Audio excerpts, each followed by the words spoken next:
രാഹുലിന്റെ ഇപ്പോഴത്തെ രാജി, യൂത്ത് കോൺഗ്രസ് പ്രസിഡന്റ് സ്ഥാനത്ത് നിന്നുള്ള രാജി, അതിനോട് നമുക്ക് യോജിക്കാൻ ഒക്കില്ല.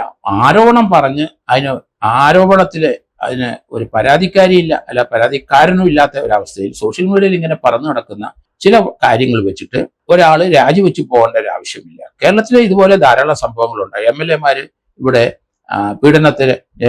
പീഡന പരാതിയുമായിട്ട് നിൽക്കുന്ന, അല്ലെങ്കിൽ അവരെ പീഡിപ്പിച്ചെന്ന് പറയുന്ന ധാരാളം കേസുകൾ കേരളത്തിലുണ്ട്. മുകേഷ് MLA-യുടെ പേരിലുണ്ട്.